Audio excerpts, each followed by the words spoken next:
तर या देशातील शासक वर्गाने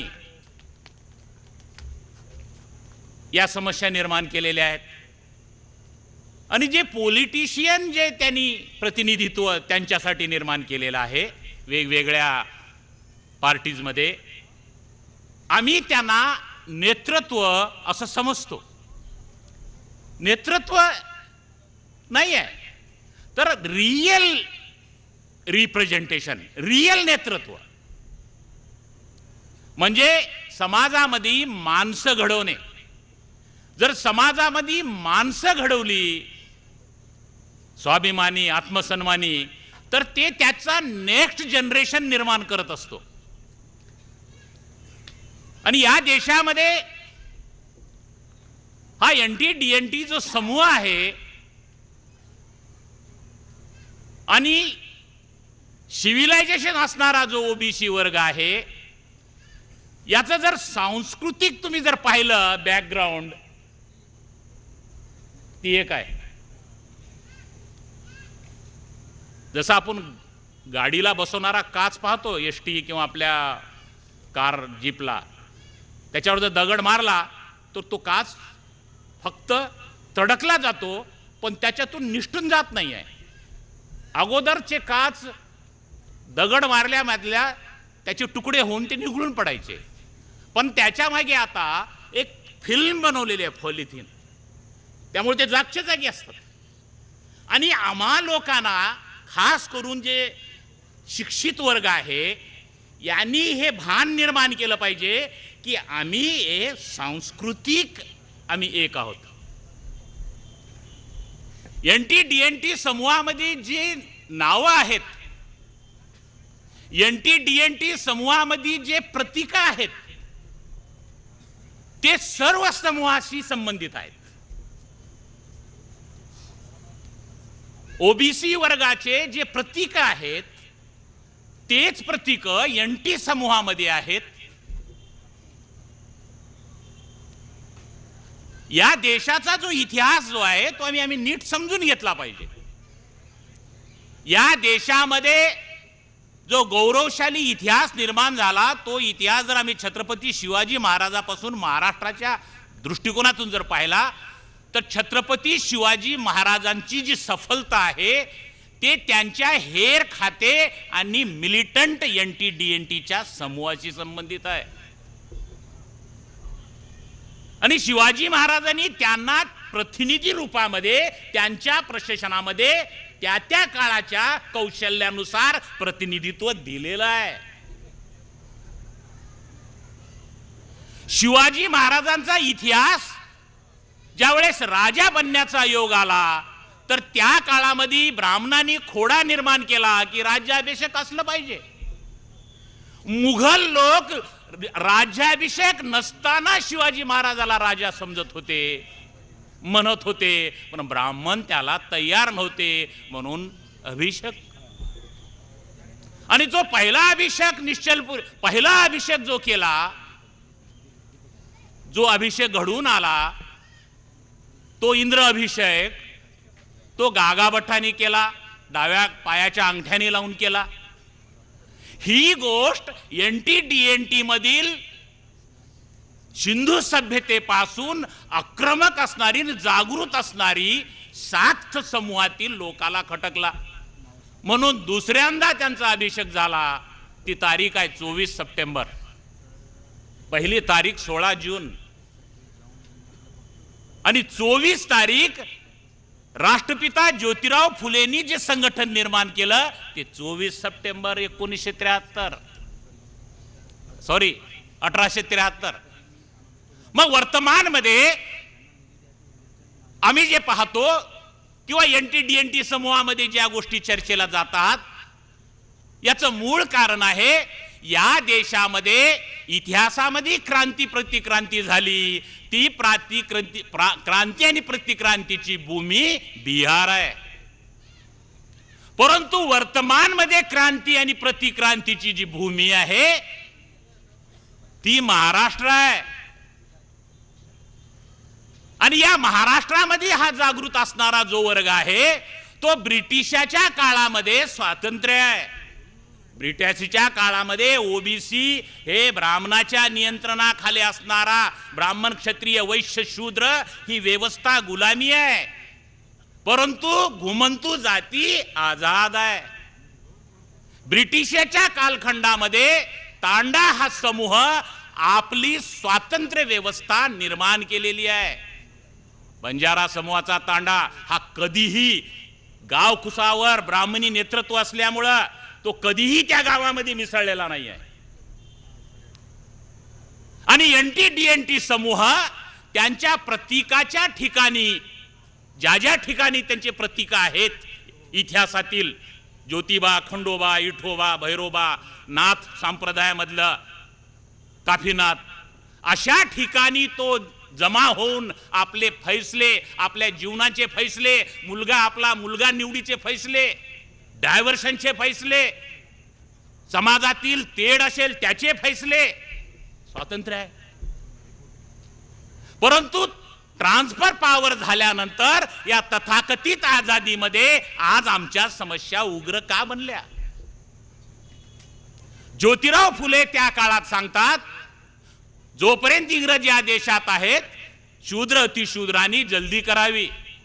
ब्राह्मणी व्यवस्थेमध्ये NTDNT VJNT हा वर्ग जरी या व्यवस्थेच्या बाहेर असेल तर हा इनव्हिजिबल आहे, हा शूद्र अतिशूद्रामध्ये सामावलेला आहे.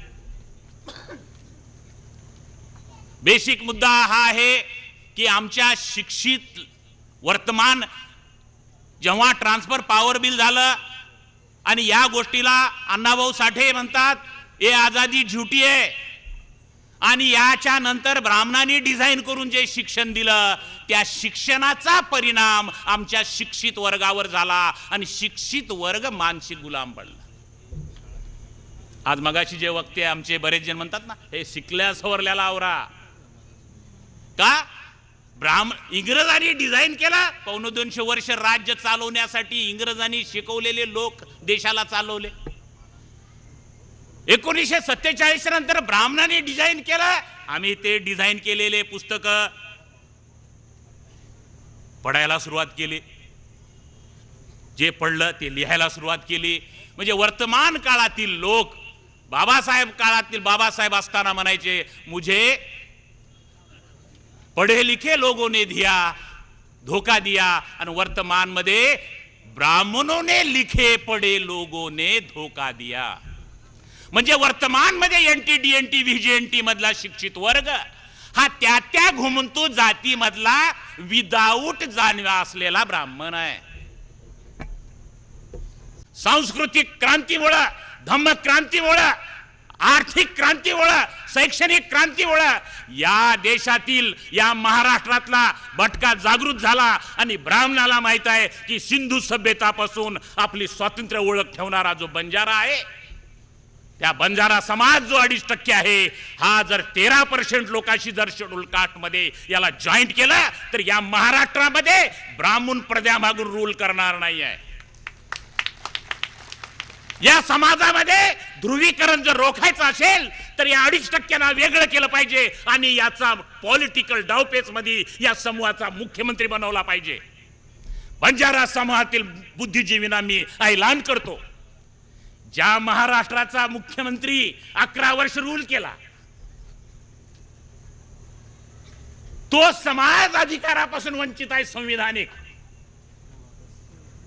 समजतंय काही? आंध्र आणि कर्नाटक मधला बंजारा देशातील शेड्यूल कास्ट अधिकार घेतो. देशामध्ये शेड्यूल कास्टच्या सूचीमध्ये आहे आंध्रामधला बंजारा. आंध्रामधली वर्तमान बंजारा माता आपला मुलगा IAS व्हावा स्वप्न पाहतो,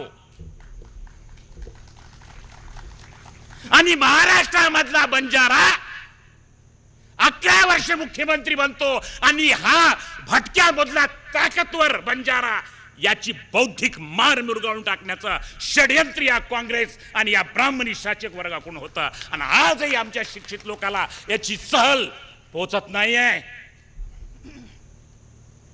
आजही त्याच्यामध्ये मशगूल राहतो माणूस.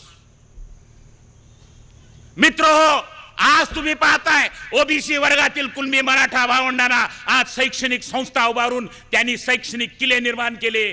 त्याच्या पॅरलल ही भटक्यांच्या आश्रमशाळा दिल्या. भटक्यांनाही आश्रमशाळा दिल्या. आज त्या आश्रमशाळेतून काय नेतृत्व निर्माण होतंय? काय आश्रमशाळा चालवणारा नेतृत्व निर्माण करतो? काय आश्रमशाळा चालवणारा शैक्षणिक आपल्या समाजाचं सांस्कृतिक आणि आपल्या समाजाचं स्वातंत्र्याचं आंदोलन चालवतं? तुम्ही पाहताय बंजारा समाजाच्या आश्रमशाळेमध्ये जर टीचरची भरती करायची असेल तर तिथंही 5-10 वर्ष फुकट नोकरी आणि 10 लाख पेमेंट. ओबीसी आणि तत्सम समूहामध्ये जर शैक्षणिक संस्था असतील तर टीचरला 10 लाख 5 वर्ष फुकट. प्रोग्राम सारखा आहे. भयानक परिस्थिती आहे. आर्थिक म्हणतात तर एनटी डीएनटीचे जे जे जे त्यांच्याकडे एनटी डीएनटी कडे जे कौशल्य आहे ते कौशल्य काय आहे? एक तर हत्यार बनवणे, एक तर मोहापासूनची वाईन निर्माण करणे, एक तर जडीबुटीचा अर्क निर्माण करणे वैदिक शास्त्र, एक तर पशुपालनला बौद्धिक ट्रेनिंग देणे. कुठला विकास आहे? मी उदाहरण म्हणून देतो. या समाज जीवनामध्ये तेली वर्ग तेल काढणारा होता. आज महाराष्ट्रात एकही तेली नाही आहे. तेली समूहामधला मंत्री आहे, तेली समूहामधला आमदार खासदार आहे, परंतु तेली समाजामधला ऑइलची फॅक्टरी नाही आहे. गोडतल गोडे तेल कुणाची निर्माण झाली? खदानमधून दगड काढणारा पाथरवट वडार आहे. असा कोणता वडार आणि पाथरवट आहे की त्याच्याकडे आज गिट्टी मशीन आहे? भयान परिस्थिती आहे. रोड निर्माण करणारा हा वर्ग आहे, पण रोड कॉन्ट्रॅक्ट टोल नाके कुणाकडे आहेत? हे टोल नाके कुणाकडे आहेत? या समाजाला एनटी डीएनटी ओबीसी ना आर्थिक वंचित करणे याच्या मागे षडयंत्र आहे. या महाराष्ट्रातील एनटी डीएनटी व्हीजेएनटी गावकुसामध्ये तर काय आहे? चोरी करून करून करणार, तर कोणतं कंस काढणार, कापूस चोरणार, याच्या पलीकडे काय करणार? तो मायग्रेट झाला, आज शहरामध्ये येऊन सेटल झाला. आणि शहरामध्ये हा जो मोठ्या प्रमाणामध्ये बंजारा वर्ग आहे, हा मिलिटंट वर्ग आहे, याची खासियत आहे. काय खासियत आहे? हा मारण्याला भीत नाही, मरायला भीत नाही. त्याची जी माता आहे, या क्रिमिनल ट्राइब्स मधली जी माता आहे, त्याचं मानसिकताच अशी आहे, अगर एक गेला असेल तर दुसरं निर्माण. हे क्रिमिनल मामला हा या ओबी ब्राह्मण क्षत्रिय वैश्य शूद्र या व्यवस्थेवर हा अटॅक आहे. हा ओबीसी वर्गावर अटॅक नाही आहे, हा ब्राह्मणी व्यवस्थेवर अटॅक आहे. आमच्या लोकांना आज वर्तमान मध्ये ब्राह्मण लिखे पडे इतिहास वाचल्यामुळं आमच्या लोकांची मानसिकता हा कुणबी मराठा आहे, राष्ट्रीय लेवलवर मराठा नाही आहे. या देशामध्ये 198 जमाती एनटी डीएनटी व्हीजेएनटी आहेत आणि या देशामध्ये आज ब्राह्मण रूल करतो. जसं मुघले आझमच्या काळात मुघल राजा होता तर 365 लोक वर्षातून 2 वेळेस दिल्लीला हजरी द्यायचे लाल किल्ल्यामध्ये. हे जे राजे राहायचे हे आपापल्या प्रांतामध्ये हे राजे राहायचे आणि दिल्लीमध्ये घेतलं की मुजरा करायचे मुघल महाराजाला. तिथं यांची अवकात पोतराज आहे आणि संस्थानिक मध्ये राजे आहेत. तसं वर्तमानची राजनीती दिल्लीमध्ये अवकात नाही. दिल्लीमध्ये जे कानून बनतात, दिल्लीमध्ये जे एफडीआय पॉलिसी बनते, दिल्लीमध्ये जे लिबरलायझेशन, प्रायव्हेटायझेशन, ग्लोबलायझेशन आणि सेज, हे लोकलच्या लोकांची अवकात नाही आहे. समझोता करावं लागतंय. वर्ल्ड बँकेचं लोन आलं, हे लोन दिल्लीमधून डिप्लोमॅसी ठरते. म्हणून आम्ही एनटी डीएनटी व्हीजेएनटी या शैक्षणिक बौद्धिक लोकांनी आपल्या आझादीचं आंदोलन चालवलं पाहिजे. आज आमची गिनती सुद्धा करायला तयार नाही. आर्थिक, शैक्षणिक, धार्मिक व्यवस्था तर उद्ध्वस्त आहे. तुम्हाला माहित आहे छत्रपती शिवाजी महाराजांचा दुसरा अभिषेक मूल निवासी संस्कृतीप्रमाणे शाक्त पद्धतीने झाली आणि एक अस्पृश्य महिलेबरोबर विवाह झाला. हा जो अभिषेक करणारा जो आचार्य आहे हा सिंधू सभ्यताचा शाक्त पंथ आहे.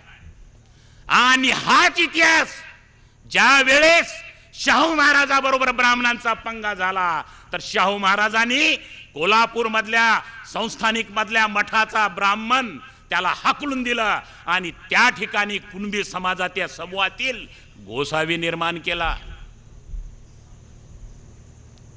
शाहू महाराजांनी एनटी डीएनटी व्हीजेएनटी सक्तीने सेटलमेंट करणे आणि याचा आर्थिक, सामाजिक, शैक्षणिक विकास करण्यासाठी अधिकार दिला. काय आम्ही एनटी डीएनटीचे शिक्षित लोक शाहू महाराजांच्या नेतृत्वाला समजून घेतो? डॉक्टर बाबासाहेब आंबेडकर तर या वर्गाला म्हणलेला इनविजिबल मॅन. मित्र हो, प्रतिक्रांतीच्या इसवी सन पूर्व राजा ब्रदची हत्या झाली 250 वर्ष. त्या प्रतिक्रांतीतून हे घुमंतू निर्माण झालेले आहेत. या मूल निवासी समाजाला एक याच्यावर हल्ला झाल्यानंतर एक वर्ग झालेला आहे ओबीसी, एक वर्ग झालेला आहे शेड्यूल कास्ट अतिशूद्र, एक समूह झालेला आहे ट्राईब आदिवासी, आणि यातून जे तुकडे केल्यानंतर त्या पार्ट अँड पार्ट्स मध्ये जे छिलके उडतात, जे पावडर उडते, ते आहे घुमंतू समूह. आम्ही जर तुकडा असेल तर त्याला थ्रेडिंगनं जोडू शकतो, रिबीट मारून जोडू शकतो, बोल्टिंगनं जोडू शकतो, पण ह्या भुकट्यामध्ये आणि या कचऱ्यामध्ये उडालेल्या वर्गाला जोडणार कसं? तुम्ही पाहताय नवीन पद्धतीनं जंगलं संपली आणि लाकूड नाही आहे, तेव्हा नवीन संशोधन झालं प्लायवूड. हे प्लायवूड कशापासून बनवलेलं आहे? जे पावडर फेम मध्ये जो असतो लाकूड भुसा किंवा वीक वूड मधून जो पावडर निर्माण करते, त्याच्यामध्ये केमिकल्स इन्व्हॉल्वमेंट करून त्याला प्रेसिंग करून त्याचं वूड बनलं जातंय. म्हणून या समूहाला जर आम्हाला जोडायचं असेल तर जोडणारी विचारधारा फुले शाहू आंबेडकर विचारधारा हे आम्ही त्यांच्यामध्ये मिक्स केलं पाहिजे. भारत मुक्ती मोर्चा बामशेपची जिम्मेदारी आहे आणि त्या मिक्सिंगला शेप दिलं पाहिजे आणि त्याला त्याच्या आझादीसाठी, स्वातंत्र्यासाठी तयार केलं पाहिजे. आमचं सगळ्यात मोठी समस्या गुलामी आहे, सगळ्यात मोठी समस्या गुलामी आहे आणि सगळ्यात मोठं समाधान आझादी आहे. म्हणून वर्तमान मध्ये लिबरलायझेशन, प्रायव्हेटायझेशन, ग्लोबलायझेशन मध्ये आणि प्रायव्हेट युनिव्हर्सिटीज मध्ये आमचा पत्ता गुल झालेला आहे. 8वी पर्यंत गावाकडे गेलं, परीक्षा नाही आहे, आपण काय बोलतो त्याला कळत नाही आहे आणि आम्हाला फक्त 10 वर्ष उरलेले आहेत, 10 वर्ष उरलेले आहेत. म्हणून 2020 विजन आमच्या शत्रूंनी उभा केलेला आहे. मित्र, हा जो घुमंतू वर्ग आहे हा डायनामिक आहे. तुम्ही पाहतोय, मी शेवटचं उदाहरण देतो. वर्तमान मध्ये राजनीती करणारे लोक आपली पतंगबाजी चालवतात. जसं पतंगबाजी खेळ आहे, ज्याचं पतंग जास्त उंचावर उडतंय लोक त्याला पाहतात. पतंगबाजी करणारे लोक आजूबाजूला कुणाचं पतंग उडू देत नाहीत, माहित आहे? म्हणून ते कधी कधी पतंगबाजी करत असताना पतंग सोडल्यानंतर फिरायला सुरुवात करतंय, याचं बॅलेन्सिंग आउट झालेलं असतंय. म्हणून त्याला खाली उतरवलं जातं आणि त्याचं बॅलेन्सिंग केलं जातंय. मग बॅलेन्सिंग करण्यासाठी कधी कधी त्याला पूंछ लावावं लागतंय, कधी त्याला त्याच्या बाजूच्या रिंगला जड जड थ्रेड किंवा कपडा बांधावा लागतो. म्हणून या देशातील आणि विशेषतः या महानगरामधील पॉलिटिशियन लोक आमच्या घुमंतूचा मामला रंगीबेरंगी केलेला आहे. आमच्या घुमंतूचा इकडी रंगीबेरंगी टिळे लावलेले, रंगीबेरंगी त्याच्या गळ्यामध्ये बांधलेला आहे, रंगीबेरंगी त्याच्या हातामध्ये बांधलेला आहे. आणि अशा अवस्थेमध्ये शत्रू आपलं पतंगबाजी करत आहे. जर आम्ही हे आमचे जे बॅलन्सिंग करणारे आमचे जे लोक आहेत यांना जर आम्ही अहसास करून दिला, गुलामाला गुलामाची अहसास धरून करून दिला, तो बंड केल्याशिवाय राहत नाही आहे. म्हणून या उद्देशानं हा कार्यक्रम ठेवलेला आहे. म्हणून आझादीचा मामला हा राष्ट्रव्यापी आहे. म्हणून राष्ट्रव्यापी आंदोलन निर्माण करण्यासाठी NT, DNT, VJNT मधील आपापल्या मोहल्ल्यामध्ये, आपापल्या गावामध्ये, आपापल्या एरियामध्ये आपलं छोटं मोठं संघटन चालवत असतील तर त्याला धार देण्यासाठी, त्या लोकांना आणि स्वतःला प्रशिक्षित करण्यासाठी आपल्याला फ्री कोचिंग आहे भारत मुक्ती मोर्चाकडून, फ्री कोचिंग आहे बामशेफकडून, आणि त्याचा लाभ तुम्हाला आहे. जर तुम्ही कनेक्शन घेतलं, तुम्ही जर आमच्याकडून कनेक्शन घेतलं, फ्री कनेक्शन आहे. का? तुम्ही आमचे मूल निवासी भाऊ आहात, आम्ही तुम्हाला मुक्त करू शकतो. म्हणून आमच्या महामानवांचा जो उद्देश आहे, बहुजन हिताय बहुजन सुखाय. आणि आज आम्ही जे कॉन्सेप्ट घेऊन जात आहोत, आमच्याच महापुरुषाची कॉन्सेप्ट घेऊन जात आहोत. काय घेऊन जातो? मूल निवासीच कंट्री रूल्ड बाय मूल निवासी. कोणत्याही राज्याला लागू राहील, कोणत्याही कंट्रीला लागू राहील. म्हणून आम्ही या देशाचे मूल निवासी आहोत. हे जे आमची गिनती होत नाही, हे जे संविधानिक अधिकार देत नाही, हे आम्ही कुणाच्या समोर गिडगिडत आहोत? आमच्या शत्रू समोर. पण शत्रू तुम्हाला ओळखतंय, हे अस्सल नागिन के बच्चे है. आमच्या लोकांना कळत नाहीये. आमचे लोक छोटीशी डिमांड करून आपल्या समाजाला डिमांड मध्ये ठेवतात. आमच्या समाजामध्ये डिमांड मध्ये ठेवायची नाही आहे, आमच्या समाजाला कमांड मध्ये आणायचं आहे. आणि कमांड मध्ये आणण्यासाठी आझादी, स्वातंत्र्यता. तुम्ही एकदा आझाद व्हा. तुम्ही पहा, एखाद्या वाघाला जेरबंद करून ठेवलं तर तुम्ही पाणी ठेवलं तर ते पाणी पित आहे का? त्याची कमांड नाही ना, तो बांधलेला आहे. त्याला मोकळं ठेवल्यानंतर काय करेल? तो तिथं राहील. म्हणून आज देशामध्ये अस्थिर वातावरण आहे. म्हणून या देशामध्ये मोठमोठे प्लॅन आणि मोठमोठे योजना आणि मोठमोठे नीती जे लागू आहे ते या समाजातील बुद्धिजीवी वर्ग आर्थिक वंचित करणे आणि यांना गुलाम बनवणे. म्हणून आम्ही लोकांनी या उद्देशानं प्रेरित होऊन आम्ही राष्ट्रव्यापी आंदोलन निर्माण केलं पाहिजे. येणाऱ्या काळात 22, 23, 24, 25, 26 राष्ट्रीय संमेलन भारत मुक्ती मोर्चा आणि बामशेफचं पश्चिम बेंगालमध्ये आहे. तेव्हा आपण लोक NT, DNTचे लोक राष्ट्रीय स्तरावर याल. त्या राष्ट्रीय स्तरावर तुमचा मुद्दा, तुमच्या समस्या त्या ठिकाणी वाचा फोडण्यासाठी आहेत. तुम्ही त्याचं प्रतिनिधित्व कराल अशी अपेक्षा करतो, अशी अपील करतो आणि मी माझी जागा घेतो. जय मूल निवासी, जय भारत. धन्यवाद. साथियों, भारत मुक्ती मोर्चा या राष्ट्रीय संघटनेच्या माध्यमातून महाराष्ट्रातील भटके विमुक्तांची ही राज्यस्तरीय दुसरी परिषद आपण घेत आहोत. याच्या अगोदर पहिली परिषद पुणे या ठिकाणी घेतली होती आणि पुण्यापेक्षा हा 3 पटीचा प्रतिसाद भारत मुक्ती मोर्चाला आपल्या सहकार्यामुळे मिळत आहे. अशाच प्रकारच्या परिषदा राष्ट्रीय अध्यक्ष मान्यवर मेश्राम साहेबांनी आणि केंद्रीय कार्यकारिणी सदस्य माननीय VV जाधव साहेब यांनी सांगितल्याप्रमाणे प्रत्येक राज्यामध्ये, प्रत्येक राज्यातल्या प्रत्येक जिल्ह्यामध्ये आणि प्रत्येक जिल्ह्यातल्या प्रत्येक गावामध्ये, तालुक्यामध्ये आणि प्रत्येक तालुक्यातल्या प्रत्येक गावात आणि तांड्यापर्यंत आम्ही जाण्याचा हा निर्णय घेतलेला आहे. आणि कुठल्याही परिस्थितीमध्ये भारत मुक्ती मोर्चा या संपूर्ण जेवढ्या म्हणून NTDNT व्हिजेंटीच्या जाती आहेत त्या जाती बांधवापर्यंत पोहोचण्याचा आमचा प्रयत्न राहील. मित्रहो, भारत मुक्ती मोर्चा हे जे संघटन आहे हे साधारण संघटन नाही, तर हे युरेशियन ब्राह्मणासाठी क्विट मूव्हमेंट संघ आहे. गांधीजी 1942ला म्हणाले होते इंग्रजाला क्विट इंडिया. तर हे जे भारत मुक्ती मोर्चाचं जे आंदोलन आहे हे साधारण आंदोलन नाही, तर हे भारतातल्या युरेशियन ब्राह्मणासाठी क्विट मूव्हमेंटचं आंदोलन आहे. हे काय साधारण लोकांचं साधारण संघटन नाही आहे मित्रहो.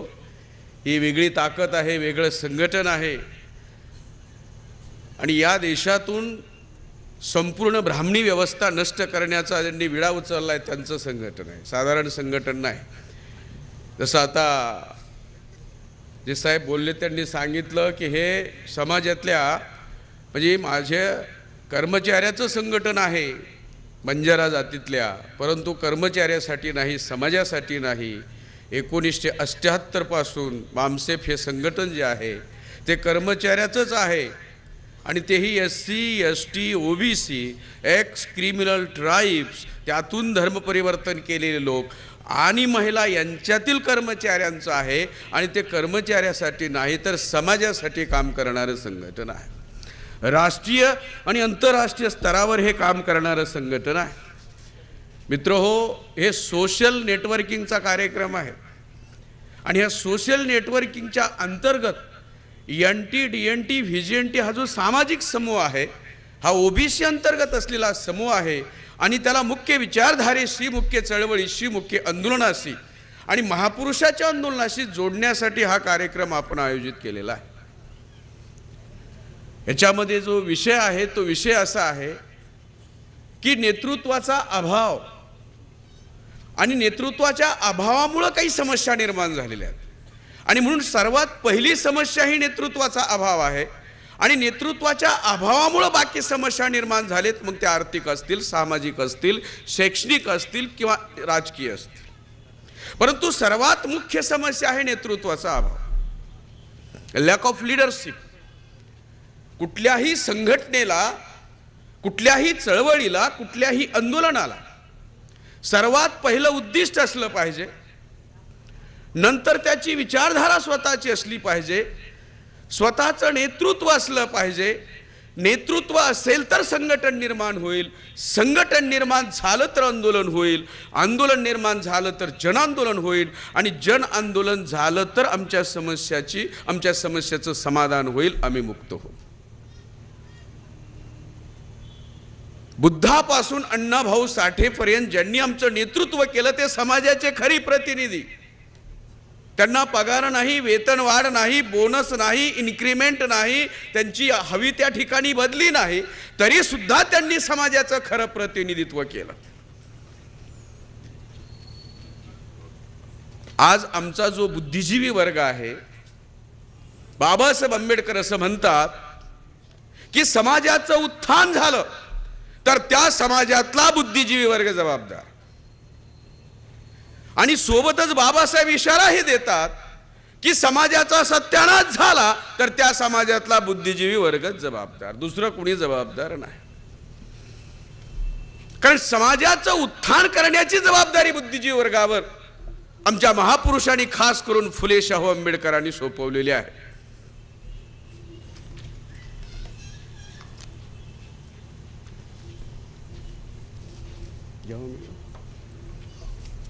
आणि आजचा जो शिकलेला वर्ग आहे, खास करून जास्त शिकलेला वर्ग आहे, त्याची काय समस्या आहे की आमची 80% शिकलेले लोक विचार करण्याची जबाबदारी ब्राह्मणावर सोपवतात, स्वतः विचारच करत नाही. आणि राहिलेल्या 20% 10% लोक दिमाग से ज्यादा सोचते हैं, दिमाग से कम सोचते हैं, दिल से ज्यादा सोचते हैं. उरतात 10% लोक. आणि दिल म्हणजे हृदय विचार करण्याची जागा नाहीये, विचार करण्याचं साधन नाही. हृदयाचं मुख्य काम आहे अशुद्ध रक्त शुद्ध करणं आणि शरीराच्या वेगवेगळ्या भागाला पोहोचवणं. कुठल्याही मेडिकल कॉलेजमध्ये जाऊन विचारा. विचार करणं हे हृदयाचं काम नाही. आम्ही का त्याच्यावर जबरदस्ती करतो माहीत नाही मला. कदाचित जास्त त्याला कामं लावल्यामुळे अटॅक येत असतील. जसं विचार करणं ही जबाबदारी हृदयाची नाही, कारण विचार मेंदूत निर्माण होतो. पण मेंदूचं चित्र काढलं तर बरं दिसत नाही म्हणून ते हृदयाचं काढते. जशी विचार करणं ही जबाबदारी हृदयाची नाही, प्रेम करणं ही सुद्धा जबाबदारी हृदयाची नाही. पण अतिरिक्त जबाबदारी दिल्यामुळे अटॅकचं प्रमाण वाढलं.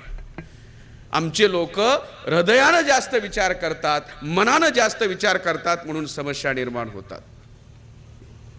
Between the line and behind the line आम्हाला वाचता आलं पाहिजे. हे कागदावर लिहिलेलं कुणालाही वाचता येईल. कागदावर लिहिलेलं जे वाचतात त्याला साक्षर म्हणतात. हे कागदावर लिहिलेलं नाही हे ज्याला वाचता येतं त्याला बुद्धिजीवी म्हणतात. बुद्धिजीवीची व्याख्या between the line and behind the line. हे जोपर्यंत आमच्या बुद्धिजीवीला वाचता येणार नाही आमचं आंदोलन यशस्वी होणार नाही. मित्र, आमचे लोक चुकीचा विचार करतात, आमचे लोक चुकीचं वागतात. आमचे लोक का चुकीचं वागतात? कारण आहे ते चुकीचा विचार करतात. आमचे लोक चुकीचे यासाठी वागतात कारण ते चुकीचा विचार करतात. म्हणून चुकीचं वागणं हा परिणाम आहे, चुकीचा विचार करणं हे त्याचं कारण आहे. आणि म्हणून भारत मुक्ती मोर्चा कारणावर चर्चा करतं, परिणामावर करत नाही. आज जेवढ्या बांधवांनी समस्या सांगितल्या, समस्या परिणाम आहे, कारण व्यवस्था आहे. जोपर्यंत आम्ही ह्या व्यवस्थेत बदल करणार नाही आमची कोणतीही समस्या सुटणार नाही. शंकर आपला आहे, पार्वती नाही ना, ही समस्या आहे. त्याचं सगळंच आपलं आहे शंकराचं. आदिवासीच आहे शंकर, मूल निवासीच आहे. पण पार्वती आपली नाही आणि पार्वतीने शंकराला गंडवलं म्हणून तर भोले शंकर म्हणतात. बिचारा भोळा होता, गंडवलं. आणि असेच आमच्या समाजातले जे नेते आहेत भोळे शंकर, ते बिचारे फसलेले आहेत. म्हणून आम्हाला मूल समस्या आमची जी आहे मित्र हो, ती मूल समस्या आम्हाला सोडवावी लागेल. जोपर्यंत आम्ही मुख्य समस्या सोडवत नाही उपाययोजना होणार नाही. आमचे जे शिकले सवरलेले लोक आहेत म्हणून त्यांचं प्रबोधन व्हायला पाहिजे, म्हणून त्यांच्यामध्ये जागृती आली पाहिजे. हा प्रबोधनाचा कार्यक्रम आहे. सर्वात पहिली पायरी आहे प्रबोधन, त्यानंतर प्रोत्साहन, त्यानंतर प्रशिक्षण, त्यानंतर प्रतिनिधित्व आणि शेवटी असते नेतृत्व. आम्ही पहिल्याच याला नेता झालो, कसं चालेल? कसं चालेल? त्याची काय प्रक्रिया आहे ना, त्याचे काय स्टेप्स आहेत ना. आणि म्हणून प्रबोधन व्हायला पाहिजे. बाळासाहेब ठाकरेचे वडील प्रबोधनकार ठाकरे, केशव सीताराम ठाकरेंना अवघा महाराष्ट्र प्रबोधनकार म्हणतो. प्रबोधनाची व्याख्या केली त्यांनी. समाजाचं हित, समाजाचं कल्याण, समाजाचा फायदा ज्यात दडलेला आहे ते निर्भयपणे लोकाला सांगणे, कशाचीही पर्वा न करता सांगणे, याला प्रबोधन म्हणतात. काय आमच्या शिकलेल्या लोकात ती ताकद, ती क्षमता, ती योग्यता, ती पात्रता आहे. आणि तो वर्ग आम्ही प्रत्येक जातीत निर्माण करू इच्छितो, भले मोजका का असेना निर्माण करू इच्छितो. प्रबोधन झालं तर जागृती होईल मित्र हो. जागृतीचे सुद्धा सिद्धांत आहेत जे राष्ट्रीय अध्यक्ष नेहमी सांगतात. जागृतीचे 5 सिद्धांत आहेत. तुम्ही MA असाल, MCOM असाल, MSc असाल, डॉक्टर असाल, इंजिनियर असाल, वकील असाल, प्राध्यापक असाल, अधिकारी असाल, जरूर असाल, पण जागृत असालच असं बिलकुल सांगता येत नाही. का? कारण आहे, कारण जागृत कुणाला म्हणतात? ज्याला शत्रू माहित तो जागृत, ज्याला मित्र माहित तो जागृत, ज्याला शत्रूची ताकद आणि कमजोरी माहित तो जागृत, ज्याला आपली ताकद आणि कमजोरी माहित तो जागृत, आणि ज्याला आपला इतिहास माहित तो जागृत. बेशक आम्ही शिकलेले असू, जागृत असूच असं सांगणार नाही. 1848ला ज्योतिराव फुलेंनी शाळा सुरू केली आणि त्या शाळेतून इयत्ता 3रीला शिकणारी मुलगी मुक्ता साळवे, लहुजी वस्ता साळवेची पुतणी, इनब्राह्मणाला वयाच्या 11व्या वर्षी 3रीत प्रश्न विचारला होता की तुमचा ना आमचा धर्म एक कसा. कारण अभ्यासक्रम फुलेचा, तर्क करण्याचा पुरीनं 3रीलाच केला. आमचं PhD झालेलाच करत नाही. तिनं 3रीला तर्क केला आणि आमची आज करत नाही. काय कारण आहे? कारण त्यावेळी शिक्षक फुले, अभ्यासक्रम फुलेचा, कोणता? तर्क करण्याचा केला. आज शाळा आमची, विद्यार्थी आमचे, शिक्षक आमचे, प्राध्यापक आमचे, शिक्षण सम्राट आमचे, शिक्षण महर्षी आमचे, शिक्षण मंत्री सुद्धा झाले आमचे. अभ्यासक्रम सदाशिव पेठ. काय कळायचं कारण आहे? आश्रमशाळेचा विद्याचा अभ्यासक्रम आहे. म्हणून तर नेतृत्व निर्माण झालं नाही ना, म्हणून क्रांतिकारी लोक निर्माण झाले नाहीत. या सर्व ठिकाणी जर फुलेंचा अभ्यासक्रम असता, बाबासाहेब आंबेडकरांचा अभ्यासक्रम असता, गाडगे बाबाचा अभ्यासक्रम असता, लहुजी वस्ताद साळवेंचा अभ्यासक्रम असता, मुक्ता साळवेचा अभ्यासक्रम असता, अण्णाभाऊ साठेंचा अभ्यासक्रम असता, सेवालाल महाराजांचा अभ्यासक्रम असता, काय झालं असतं? काय आपल्याला कार्यक्रम घ्यायची गरज पडली असते? अभ्यासक्रम नाही ही समस्या आहे. आणि तसंच साखर कारखान्याचं झालंय. ऊस उत्पादक आपले, शेतकरी ऊसावाले आपले, भाग भांडवलदार आपले, संचालक आपले, चेअरमन सुद्धा आपला, सहकार मंत्री सुद्धा आपला, साखर आयुक्त राजीव अग्रवाल आहे. त्याचा कधी साखरेचा संबंध आहे? ऊसाचा, सरीचा, खुरपण्याचा कसा भाव मिळत? आमचे लोक आंदोलन करतात. म्हणून कारणावर चर्चा जोपर्यंत आमचे शिकलेले लोक, खास करून ज्यांना प्रबोधन करायचंय, समाजामध्ये जागृती करायची, समाजाचं उत्थान करायचंय, त्यांनी प्रबोधन करताना याचा विचार केला पाहिजे आणि त्यानंतर आंदोलनं उभी केली पाहिजेत. आमची आंदोलनं उभा राहतात आणि नष्ट का होतात? अपयशी का होतात? असफल का होतात? अयशस्वी का होतात? त्याचं हे बेसिक कारण आहे. म्हणून बेसिक कारणावरती आम्ही चर्चा केली पाहिजे. मित्र, आमचे जे शिकलेले लोक आहेत, जे अजागृत लोक आहेत, कुणाला आमचे जे अजागृत लोक आहेत, ते जागृतीचे पण आणखीन 2-3 सिद्धांत आहेत. काय? संकट समयी जे जागृत होतात त्याला अडाणी म्हणतात. संकट समयी जे जागृत होतात त्याला अडाणी म्हणतात. आवश्यकतेनुसार जे जागृत होतात त्याला मूर्ख म्हणतात. बुद्धिजीवी कशाला म्हणतात? निरंतर जो जागृत असतो तो बुद्धिजीवी. निरंतर, सदैव. युद्ध दररोज नसतं, लढाई दररोज नसती, तरी युद्धाची तयारी दररोज करावी लागते. लढाई दररोज नसते, युद्ध दररोज नसतं, तर युद्धाची तयारी मात्र दररोज करावी लागते. आणि म्हणून युद्धातल्या माणसाला सदैव तयार राहावं लागतं, रणांगणातल्या माणसाला सदैव तयार राहावं लागतं. कधी लॉ अँड ऑर्डर बिघडल सांगता येत नाही. ते बुद्धिजीवीचं काम असलं पाहिजे. डोळ्यात तेल घालून समाजाचं रक्षण केलं पाहिजे. नेतृत्वाचा अभाव काय आमच्यामध्ये? बुद्धाने आपलं नेतृत्व सिद्ध केलं आणि लोकाच्या प्रश्नाला आपल्या लढाईचा मुद्दा बनवला. लोक केव्हा समर्थन देतात? ज्यावेळेस तुम्ही लोकाची लढाई लढाल, लोकांचं भांडण अंगावर घ्याल आणि लोकांसाठी रस्त्यावर उतराल, त्यावेळी लोक समर्थन देतात. विनाकारण कुणी कुणाला समर्थन देणार नाही. आणि लोक सुद्धा तुमची टेस्ट घेतात, परीक्षा घेतात, त्यानंतर समर्थन देतात. बुद्धाने पशुहत्येला मुद्दा बनवला आणि पशुहत्येला लढाईचा, आंदोलनाचा मुद्दा बनवून कुणब्याचं, शेतकऱ्याचं समर्थन घेतलं आणि मग आपलं आंदोलन चालवलं. संतांनी सुद्धा लोकांच्या प्रश्नाला मुद्दा बनवला आंदोलनाचा. कुळवाडी भूषण बहुजन प्रतिपालक छत्रपती शिवाजी महाराजांना लोकांच्या प्रश्नाला, आंदोलनाचा मुद्दा बनवलं.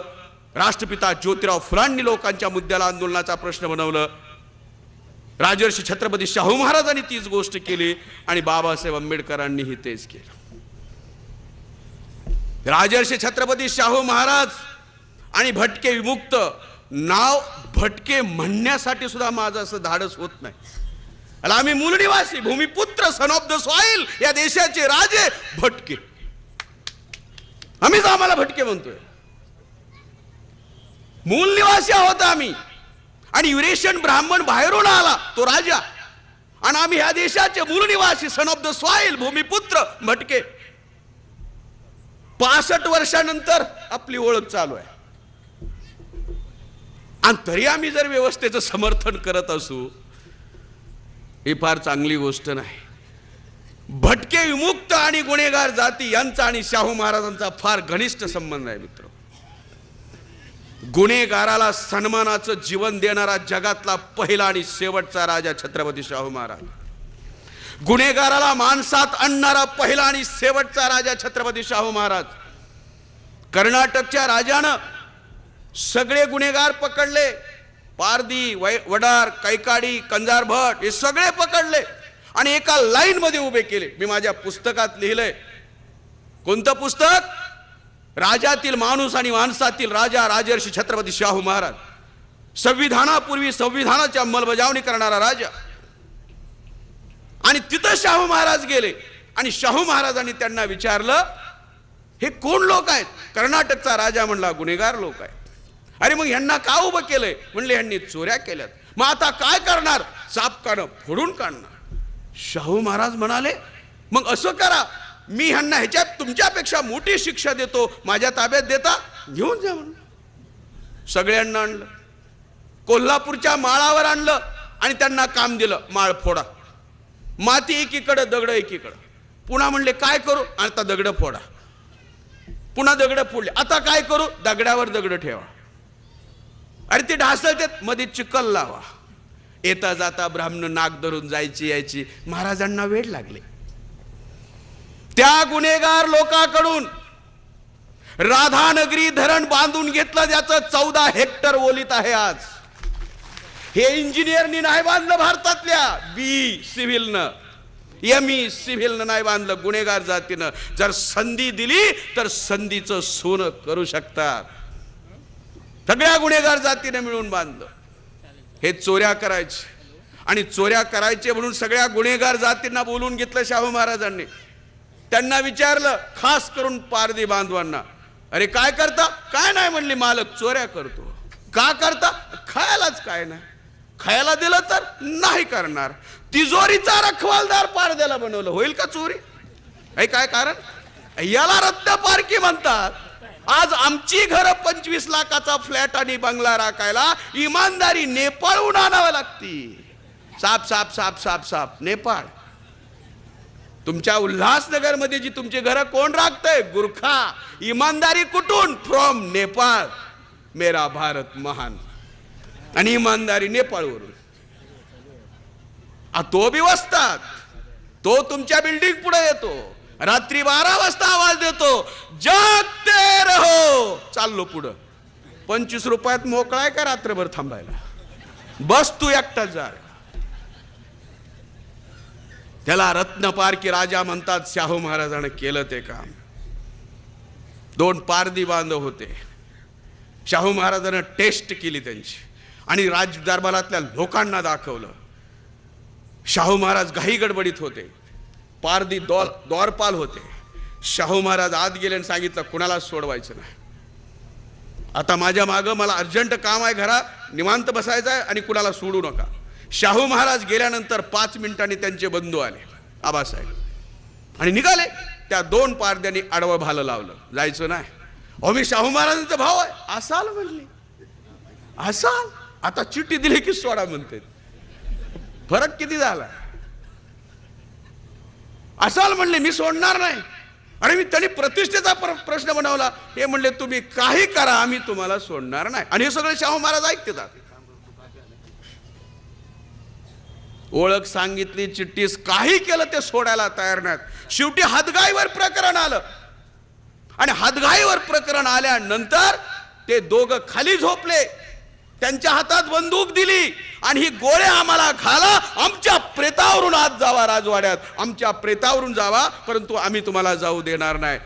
आता प्रकरण फारच वाढलं म्हणून शाहू महाराज बाहेर आले आणि सख्या भावाला म्हणाले, हे पारधे आहेत, ही ह्यांची निष्ठा आहे, ते कुणाला सोडत नाही. आज काय परिस्थिती केली त्या पारधी बांधवाची?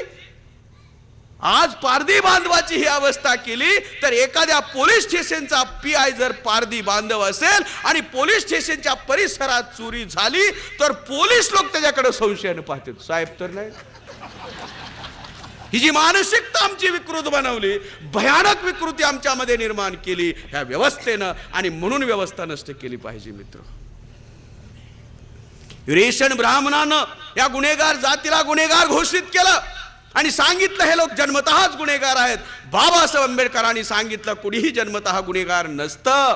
जिस माहौल में आदमी रहता है उस माहौल की वजह से गुनाह करता है. आणि जगण्याची साधनं उपलब्ध नव्हती म्हणून त्यांनी गुन्हे केले. ब्राह्मणांनी ज्यांना गुन्हेगार घोषित केलं, बाबासाहेब आंबेडकरांनी त्यांना अधिकारी घोषित केलं.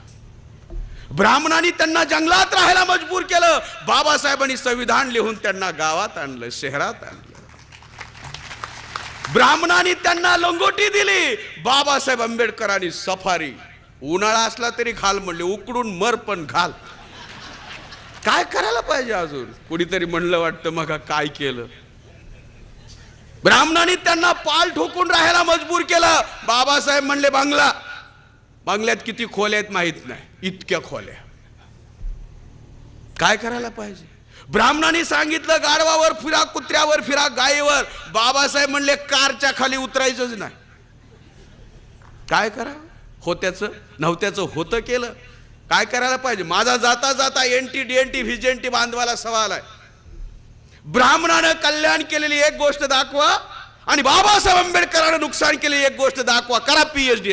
एक विषय पीएचडी साठी विषय.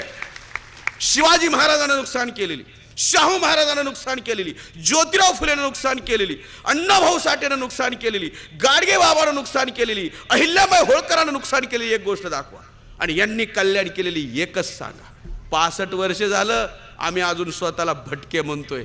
स्वतःचं घर नाही, स्वतःचं गाव नाही. आता म्हणले की मी 7 वारा देऊ शकत नाही. ही आमची अवस्था करून ठेवली. मूळ निवासी आम्ही, भूमिपुत्र, सन ऑफ द सॉइल. म्हणून आंदोलनाची गरज आहे मित्र. होय, भारत मुक्ती मोर्चा त्यासाठी आंदोलन करतंय. ही लुटूपुटूची लढाई नाही, ही छोटी लढाई नाही.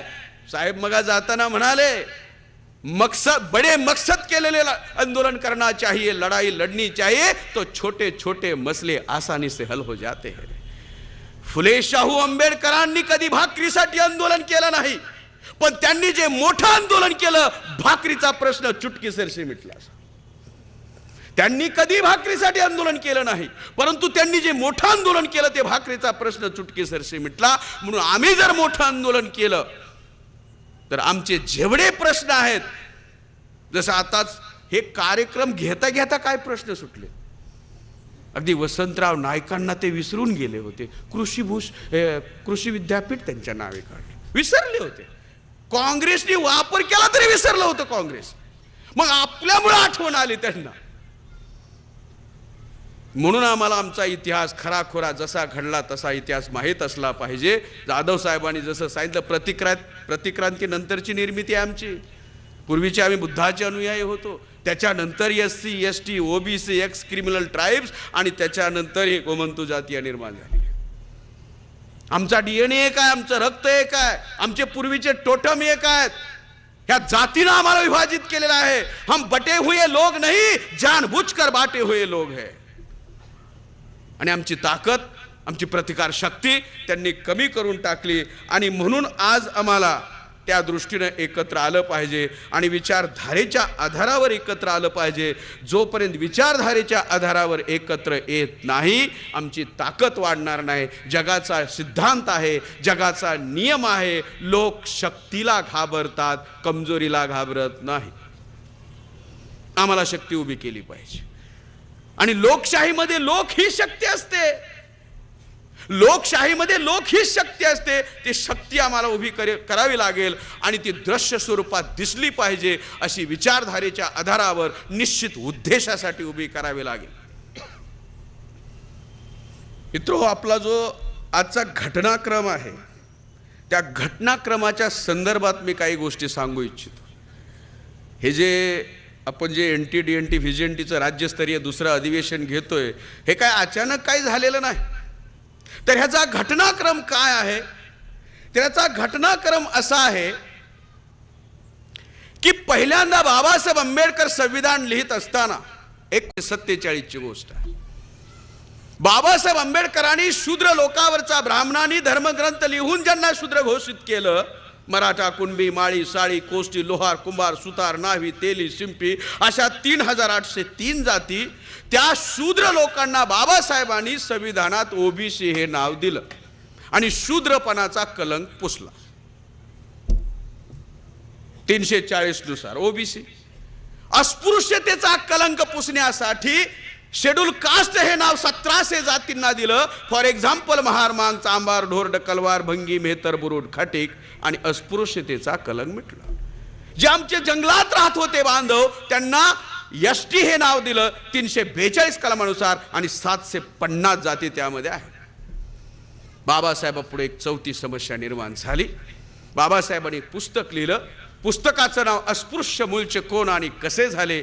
ते पुस्तक बाबासाहेबांनी 3 लोकांना अर्पण केलं. उत्तर भारतातले संत रविदास, मध्य भारतातले संत चोखा महार आणि दक्षिण भारतातले संत नंदलाल या तिघांना अर्पण केलं.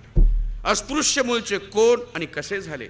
आणि त्या पुस्तकात बाबासाहेब असं म्हणतात, ह्या ज्या गुन्हेगार जाती आहेत ते माझे बांधव आहेत. आणि मी जर संविधानात हा शब्द लिहिला तर जोपर्यंत हे संविधान आहे तोपर्यंत त्यांच्या डोक्यावरती गुन्हेगारीचा सिक्का राहील आणि हा मी मिटवू इच्छितो. आणि म्हणून बाबासाहेब आंबेडकरांनी 46व्या कलमानुसार कलम नंबर 4646 याच्यानुसार एक शब्द प्रयोग केला. त्या शब्द प्रयोगाचं नाव आहे दुर्बलतर जनवर्ग. इंग्लिशमध्ये weaker sections of the society. आणि डायरेक्टिव्ह प्रिन्सिपल मध्ये बाबासाहेबांनी सांगितलं, प्रत्येक राज्याला आदेश दिला. काय आदेश दिला की तुमच्या राज्यामध्ये जेवढ्या म्हणून गुन्हेगार जाती आहेत त्याची यादी बनवा. ती यादी राज्यपालाकडे द्या. राज्यपाल ती यादी विधानसभेच्या पटलावर ठेवील.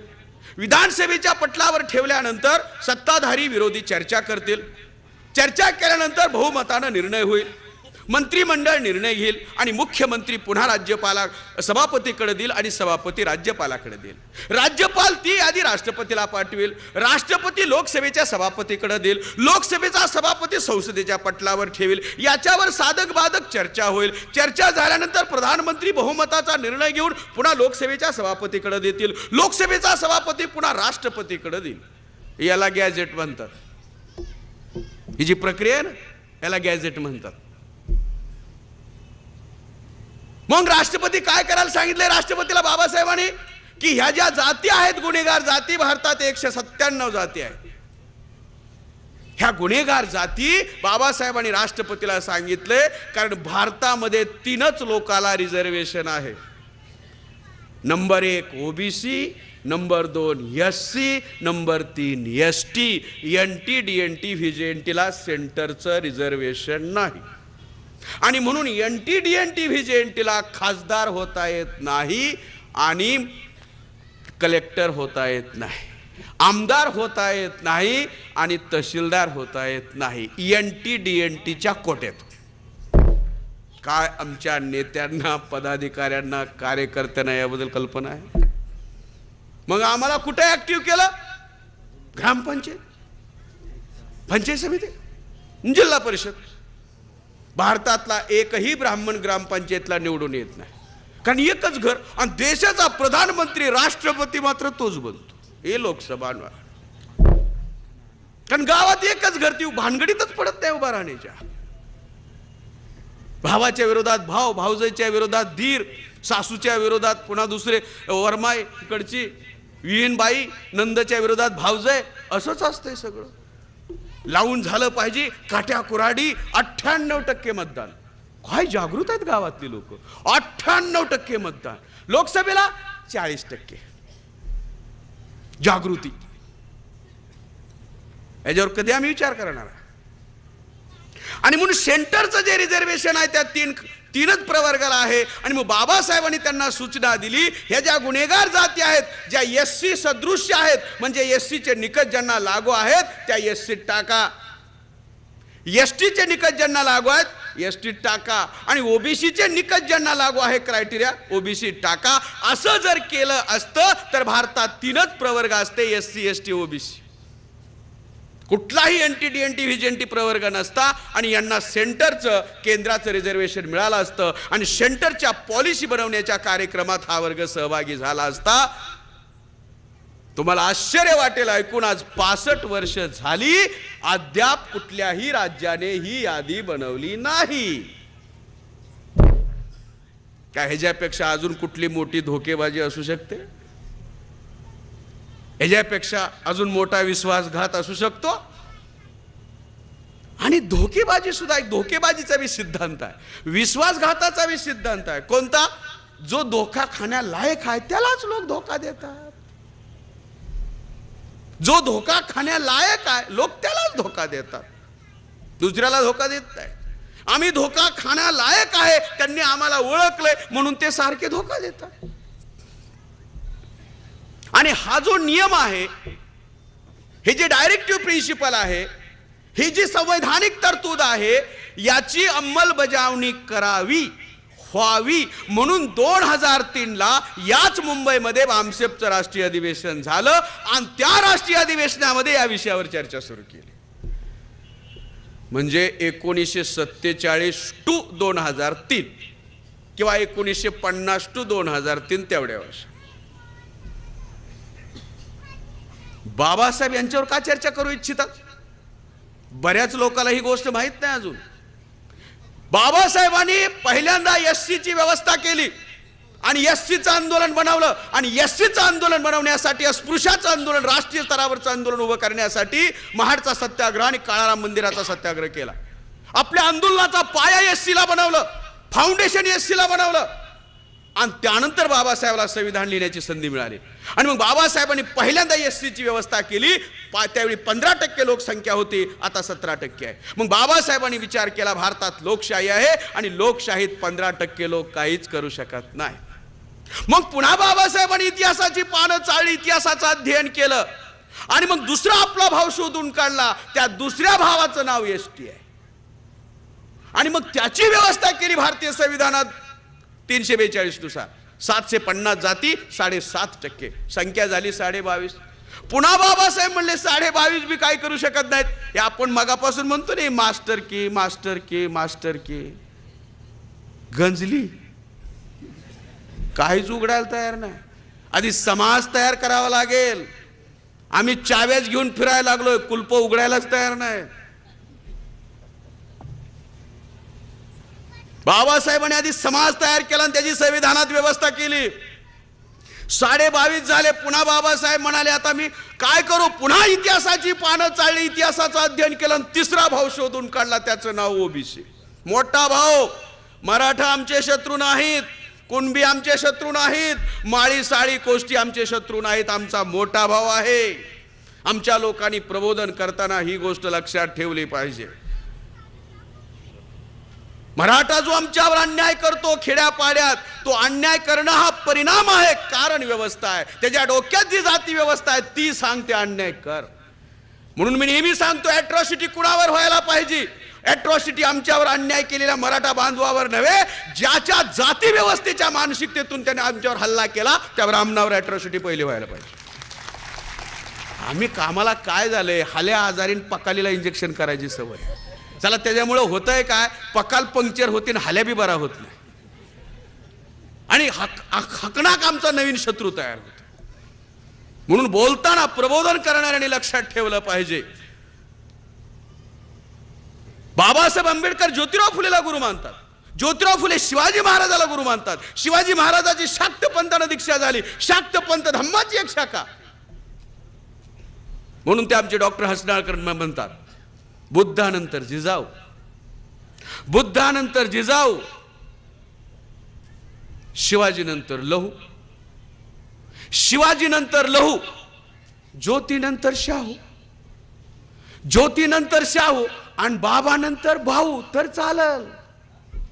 बाबा कोण? 2 बाबा, एक बाबा आंबेडकर आणि दुसरे गाडगे बाबा, त्याच्यानंतर अण्णा भाऊ. तर व्यवस्था होईल, नाहीतर आम्ही व्यवस्था ही बदलू शकत नाही. आम्ही हकराक आमच्या लोकाला विरोधाचं टार्गेट करता कामा नये. प्रबोधन करणाऱ्यांनी, जागृती करणाऱ्यांनी, स्टेजवरून बोलणाऱ्यांनी ही गोष्ट लक्षात घेतली पाहिजे. विरोध करण्याचे 2 प्रकार आहेत, एक जाणीवपूर्वक विरोध असतो आणि एक अडाणीपोटी विरोध असतो. आमचे लोक जे आमच्यावर अन्याय ते अडाणीपणानं किंवा अजागृत असल्यामुळं, माहीत नसल्यामुळं ते विरोध करतात. मराठा सेवा संघ, संभाजी ब्रिगेड, जिजाऊ ब्रिगेडची माणसं जी आहेत, जे कार्यकर्ते आहेत, ते अन्याय करताना दिसत नाही, कारण त्यांना इतिहास समजला, इतिहास कळलं की आम्ही भाऊ आहोत, आम्हाला जातीत विभागलंय. म्हणून आम्ही ह्या गोष्टी काळजीपूर्वक घेतल्या पाहिजे मित्र. म्हणून बाबासाहेब आंबेडकरांनी इतिहासाची पानं चाळली आणि ओबीसी शोधून काढला.